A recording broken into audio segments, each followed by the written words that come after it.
Yeah. But so whatever works. Do you need to check, or it's going fine? It's good.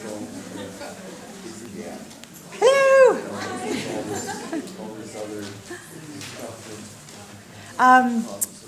We have as short or as long time that you want, but I'm always interested in hearing what one of the reasons why I started writing these shows was so that I could hear other people's stories, because it seems like once you start sharing, people feel safe enough, especially if people have laughed a bit, to share their own stories. So if you either have questions about my own story, or you want to share parts of your own, or ask questions. We also have a psychologist and a psychiatrist here, so if you have questions that are more clinical that I won't be able to answer because I'm not a clinician, I can pass the mic, so to speak, on to them. So if you have any comments or questions, I'm always interested in seeing how relevant the story is. Yeah, I'll go here and then there. Yeah. How do you deal with the social stigma? Woo! Oh, let's start with an easy question. So I'm just going to repeat the question. So how to deal with the social stigma. It took a lot of trial by and error, really. I think everybody has their own style of dealing with it. I think it's just the same thing that in life, I think all of us have our sort of insecurity buttons. And we learn how to deal with those. And some people are better at dealing with it in one way than the other. Mine, well, I started out where I thought honesty is the best policy. It is, but not on the first date. I found out sort of various ways where, not everyone wants to know that I was tied down to a gurney and I'm stable on medication. And so I think also as I got more comfortable with the illness, I was less affected by any comments or the social stigma.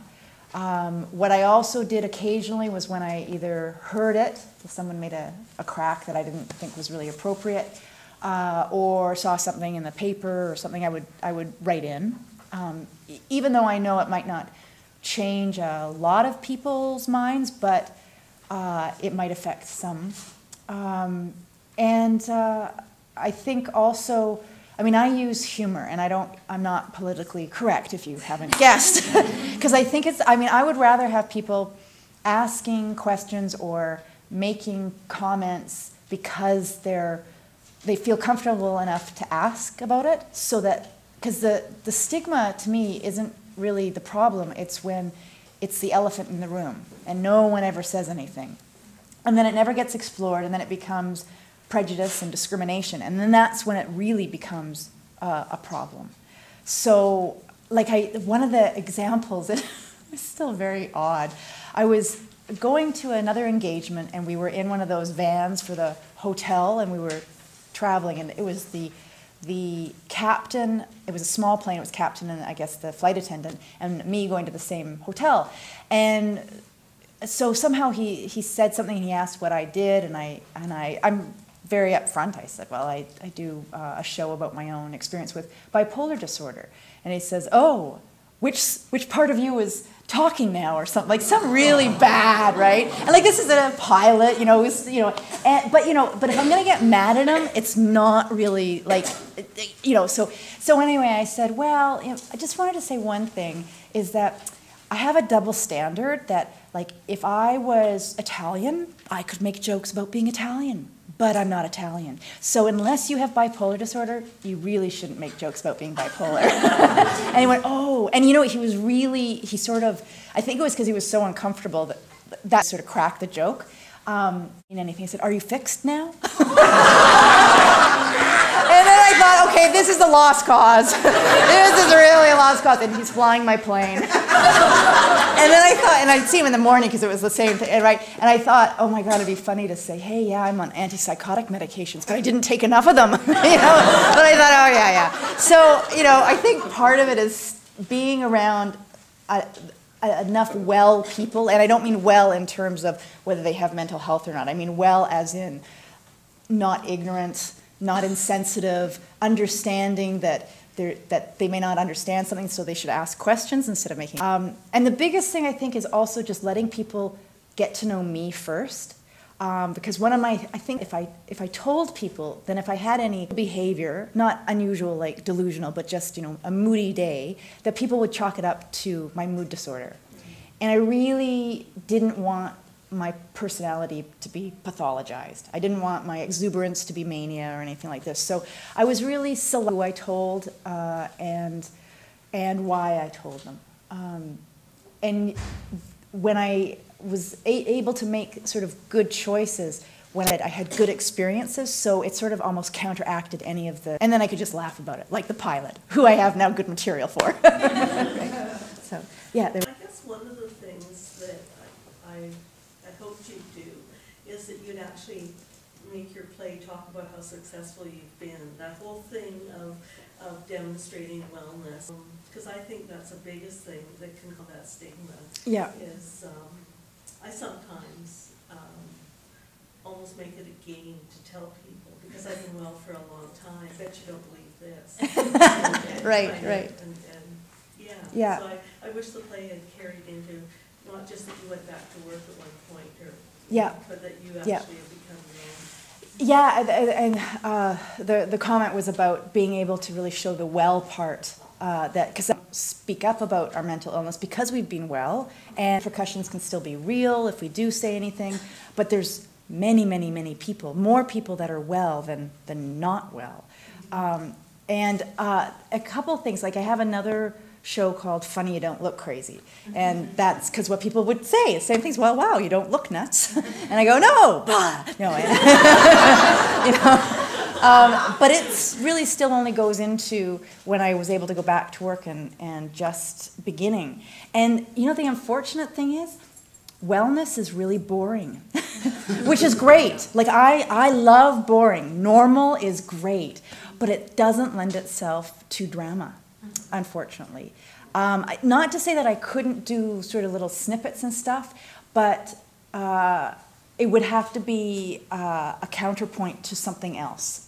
And I guess part of me hopes in a way that the medium is also the message, so that, but I totally understand, because I get frustrated because our only point of reference really is newspapers and movies, and they're usually always showing tragic stories, horrific stories, totally misrepresented kind of stories. So you don't see people functioning well and having a great life, paying taxes, getting divorces, you know, all that kind of stuff. Not so great lives, but whatever. And so I still feel like it's really important, but I think that sometimes it has to be that the fact that you're speaking out and being able to share your story is part of the message. It's who you are. So the fact that I'm working as an actor and a speaker and doing it and being stable for years is part of the message. It's just it doesn't happen to be part of the theatrical piece. But your point's really well taken, and I've tried to think about it, how to do that, and haven't quite figured it out yet. Haven't cracked that nut yet. Any other questions? I'll go here and then there. Yeah. I just wanted to ask you about your BFA. Is it in theatrical or in theater? Yeah. The question was about my BFA, and it's a Bachelor of Fine Arts in acting. They at the University of BC, long time ago. I graduated like '88, and they have a theater program and an acting program. They have music, fine arts, and stuff. But I took it. And just a little bit of a thing. How did your peers in, you know, from that period and, you know, in the school and all that, how did they, I mean, I know this is like, I mean, did they, has that affected you professionally in any way?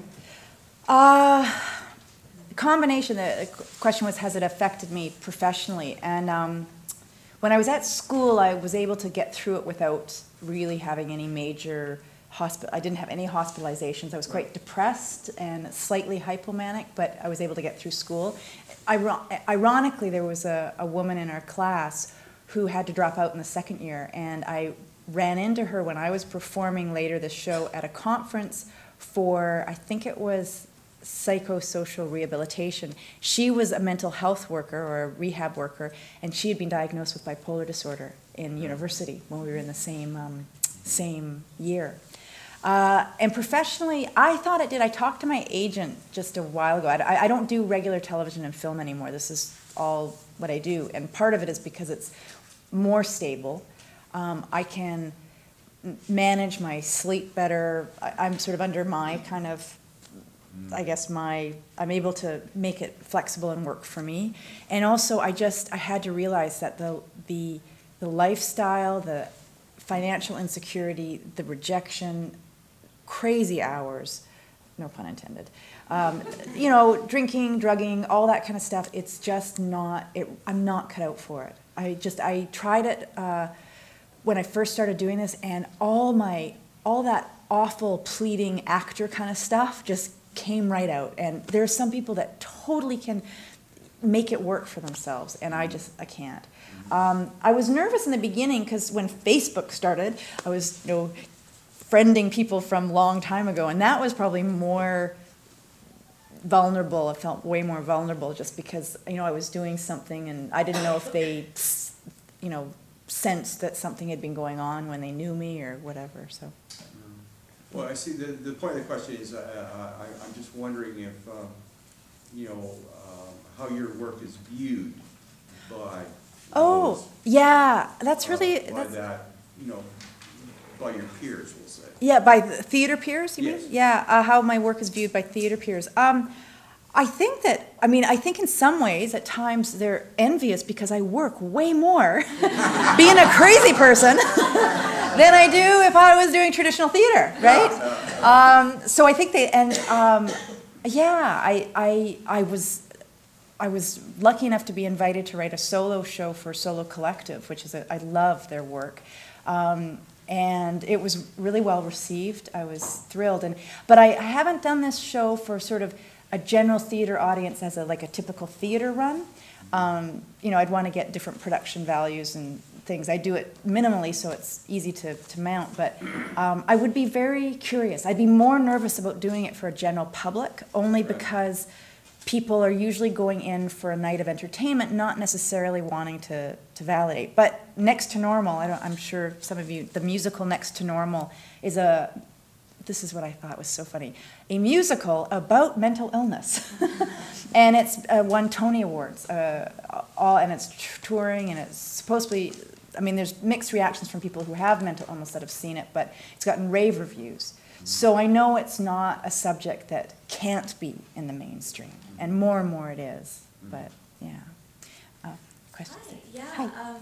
I just want to say, first of all, thank you to the whole team that put this together, because I'll share the fact that I'm bipolar myself. I'm 24 now, on set, age of 12, very confusing adolescent, no magic. Oh, I bet. But yeah, I think this is really amazing because I've thought about, I've written monologues. I was a theater kid. I did everything, Yeah. Everything. Yeah. Yeah. So thank you for, having the, Thanks for coming. Yeah, well, yeah, no, I'm actually here with the UVic Psychology Organization of Students of so like our fun social way. Yeah. Anyways, yeah, so I just wanted to also speak to this question back here, and I felt like it was about like wishing to see more the positive side of bipolar, and I found in my personal experience, my journey with, I found one of the really big sort of philosophies, if you want to call it that, is I find a lot of like going depressed to mania is when you are coming out of a depression into a mania, there is this overwhelming need to overcompensate. Yeah. And show like, look, I'm well, I'm great, I can socialize, like, I'm not depressed, I'm not hiding in my room anymore, like, I'm so fun. So, I know. Look out, world! I'm not crazy! So I think a lot of that, I would just like to speak that and say, a huge healing part for me has been not to feel like I have to act normal. Not to feel the pressure to be like, look, I'm acting like everyone else, I'm normal. Look, I'm so normal, because to me, a lot of the time, that was what was pushing me into manias. And to be able to say that's what may in the future push me into manias, because I find a big part of the whole issue was the stigma, and I can't imagine the pain your poor mother experienced back in the day, because I mean, I was just telling my friends here now, I can whip out the bipolar in any situation if I do it right, you know? Yeah. When someone's like, no, I know this person's bipolar, which was, yeah, me too. And I'm doing okay now, but yeah, tell me about this person. Yeah. So yeah, I just wanted to say that, like, from my perspective, not feeling like coming to the place where you realize this isn't something that you have to cut out of your brain. No. It's part of our tapestry. It's not fixing it. It's like learning to deal with it and live with it, and to getting away from having to become okay, like the pressure of being cured and the pressure. Yeah, because I really believe that the more that I respect, and I call them limits of my illness. I just know that I have to get a certain amount of sleep. I have to have way more rest than, like, I can sometimes work for 4 hours at a time, only 2 hours at a time, sometimes 8, sometimes 10. If I want to work 12 hours, I've got to be careful, because if I do it for too long, but the more that I respect those limits, the less I'm limited by my illness. And so to me, it's just like, it's just like, I mean, it's not the same, because this is what a doctor used to say, well, it's just like diabetes. And I go, no, it's not. It's not. You know, you don't see people looking at the door and for escape when you say you have diabetes. If you say you've been psychotic, it's a big difference.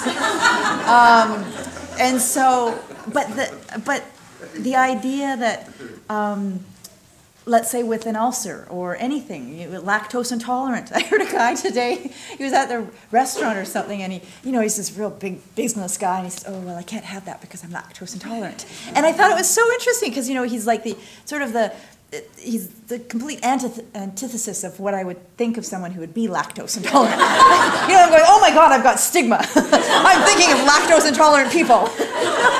And so it's this whole thing that I realized, right, we all have our sort of things that we've got to watch out for. And I think the reason that there's a lot of stigma around it is because we don't talk about it. So to some degree, anything that you don't talk about and that we don't understand completely. And the other thing I always want to bring up, people talk about diabetes, and yes, okay, and anybody that's in the room that's diabetic, my apologies, but, it's the pancreas, all the insulin. Well, we have the most complicated organ.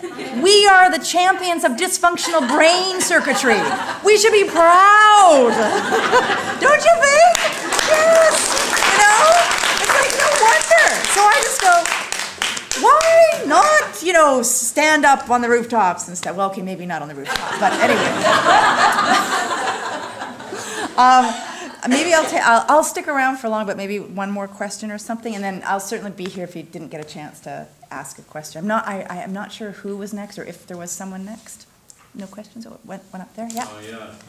I can identify with what you're saying about the energy levels and how many hours you can work. Because with my bipolar, I always say I eat when I'm hungry and sleep when I get tired. I have a real challenge with having a routine, proper